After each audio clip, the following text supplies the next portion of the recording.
Let's say a word about dreams.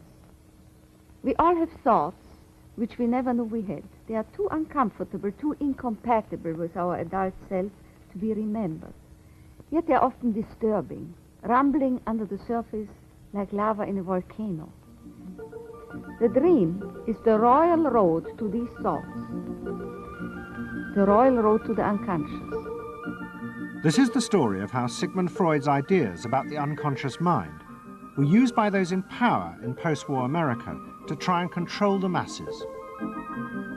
Politicians and planners came to believe that Freud was right to suggest that hidden deep within all human beings were dangerous and irrational desires and fears.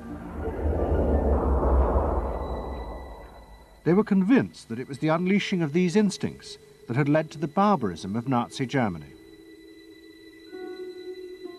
To stop it ever happening again, they set out to find ways to control this hidden enemy within the human mind.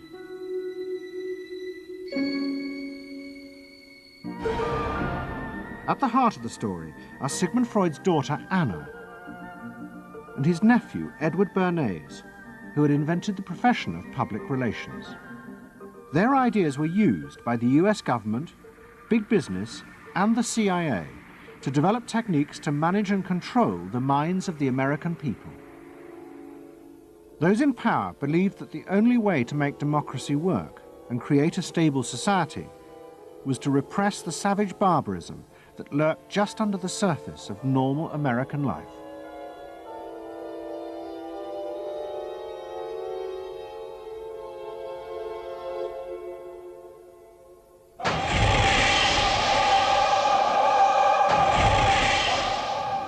The story begins in the middle of the fierce fighting of the Second World War.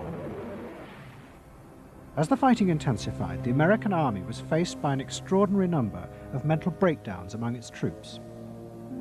49% of all soldiers evacuated from combat were sent back because they suffered from mental problems. In desperation, the army turned to the new ideas of psychoanalysis. They made a film record of the experiment using hidden cameras. It says here on your record that you had headaches and that you had crying spells. Yes, sir.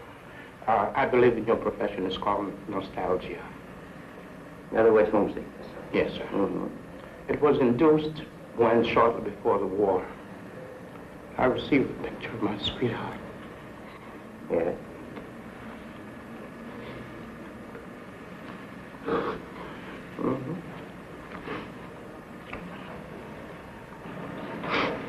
I'm sorry, I can't continue. That's all right. It was the first time that anyone had paid such attention to the feelings and anxieties of ordinary people. At the heart of the experiment were a number of refugee psychoanalysts from Central Europe. They worked with American psychiatrists to guide and shape the project. When I first came to America, I worked in the psychiatric service with soldiers trying to rehabilitate them. And I traveled in the train from the East Coast to the West Coast. I was enormously curious what goes on in all of those little towns that the train is passing. After my years in the army, I knew exactly what everybody was doing in the little towns. Because I saw so many people who came from there. And I understood their aspirations, their disappointments, and so forth.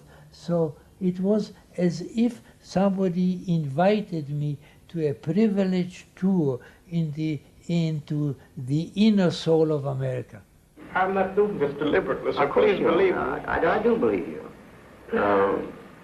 A display of emotion is sometimes very helpful. I hope so, sir. Sure, it gets it off your chest. Well, sir, to be perfectly honest with you, I'm very much in love with my sweetheart. She has been the one person that gave me a sense of importance, in that through her cooperation with me, we were able to surmount so many obstacles. Take it easy now, just talk to... The psychoanalysts used techniques developed by Freud to take the men back into their past. They became convinced that the breakdowns were not the direct result of fighting. The stress of combat had merely triggered old childhood memories. These were memories of the men's own violent feelings and desires, which they had repressed because they were too frightening. Think deeply.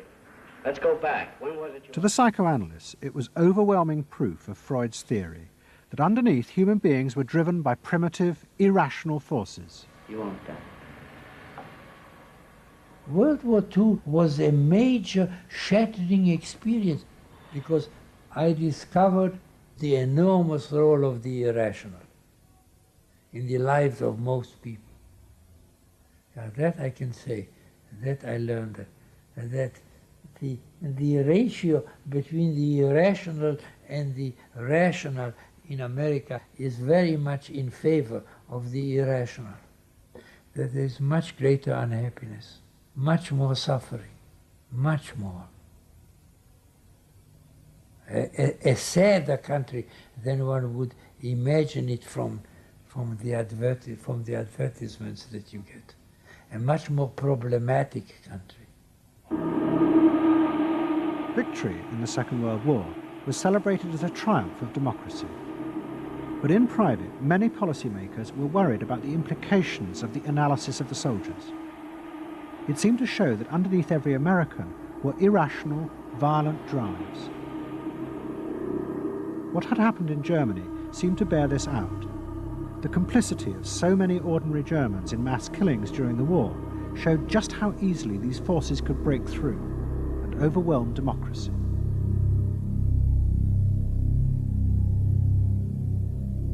Planners and policymakers had been convinced by their experiences during World War II that human beings could act very irrationally because of this sort of teeming and raw and unpredictable emotionality, the kind of chaos that lived at the base of human personality could, in fact, infect the society, social institutions, to such a point that the society itself would become sick. That's what they believe happened in Germany, in which the irrational, the anti-democratic, went wild. It was a vision of human nature as incredibly destructive, and they were terrified that Americans would in fact behave that way, or were capable of behaving that way, and they wanted to avoid a rerun of that. So what is needed is a human being that can internalize democratic values so that they are not shaken with the storm. And psychoanalysis carried in it the promise that it can be done. It opened up new vistas as to how the inner structure of the human being can be changed so that he becomes a more vital, free supporter and maintainer of democracy. The psychoanalysts were convinced they not only understood these dangerous forces, but they knew how to control them too.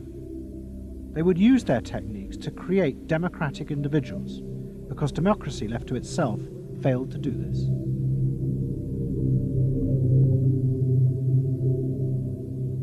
The source of this idea was not only Sigmund Freud, but his youngest daughter, Anna. She had fled with her father to London before the outbreak of war, and after he died, Anna Freud became the acknowledged leader of the world psychoanalytic movement. She saw her job as to fulfill her father's dream of making his ideas accepted throughout the world. At the center of the Freud movement stood Tante Anna because she managed to work herself into that position. She was recognized as that, and not just because she was the daughter. She worked on that. She was rather forbidding. She was not, to me, a warm person, not an aunt you could kiss or put your arms around. Not at all. And her whole life rotated around the spreading of psychoanalysis. Freud himself had seen the role of psychoanalysis as allowing people to understand their unconscious drives. But Anna Freud believed it was possible to teach individuals how to control these inner forces. She had come to believe this through analysing children, above all the children of her close friend, Dorothy Burlingham. Dorothy Burlingham was an American millionairess who in the 1920s fled a failed marriage and brought her children to Anna Freud in Vienna. They were suffering terrible anxieties and aggression, but Anna Freud was convinced she could free them from this by changing the world around them. She thought that she could come in and into their environment, essentially, because they were children, you see. They didn't have independent lives of their own. She could go talk to the parents or the mother. She could go to the schools. She could influence their real world, the actual external world, to change their lives and to help them. And to change them as people? I think that was part of what her idea was, is that she felt that she could change them.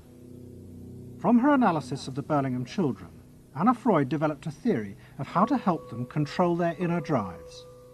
She believed that if, as well as psychotherapy, they were also encouraged to adapt to a good family and social environment, then the conscious part of their mind, the ego, would be strengthened in its struggle to control the unconscious. Anna Freud's aim was simply to help the children. But it was always the psychoanalyst who decided what was the right environment and the appropriate behaviour for the children. And often as not, this reflected the social mores of the time.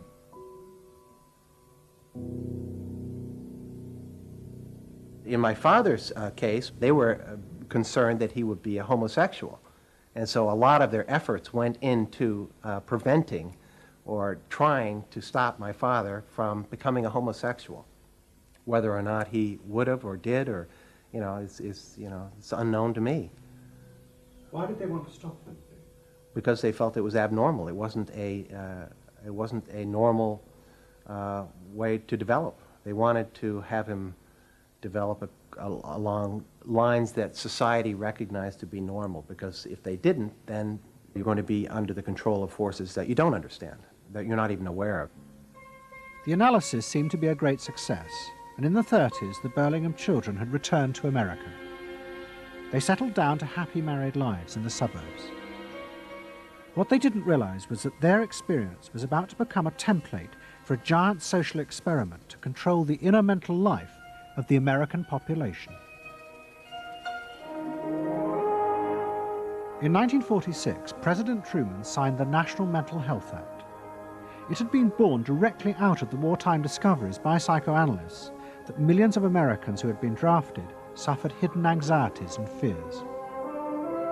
The aim of the act was to deal with this invisible threat to society. Shocked by the appalling percentage of the emotionally unstable revealed by the World War II draft figures, Congress in 1946 passed the National Mental Health Act, which recognized for the first time that mental illness was a national problem. Keenly aware of the tremendous problems ahead is Dr. Robert H. Felix, director of the vast new project. A primary objective of the National Mental Health Program is to increase our fund of scientific knowledge about mental health and about mental illness. We're not doing this. Why? Because there are all too few skilled mental health workers. Two of the principal architects of the Act were the Menninger brothers, Carl and Will. Will had run the wartime psychotherapy experiments, and now he and his brother began to train hundreds of new psychiatrists. The Menningers were convinced that it would be possible to apply Anna Freud's ideas on a wide scale, and to adults as well as children. The psychiatrist's job would be to teach ordinary Americans how to control their unconscious drives. Psychoanalysis could be used to make a better society. They said psychoanalytic thinking could make for the betterment of society, because you could change the way the mind functioned, and you could take the ways in which people did hurtful things to themselves and others and alter them by enlarging their understanding. And this was the vision psychoanalysis brought. That you could really change people. That you could really change people. And you could change them almost in limitless ways.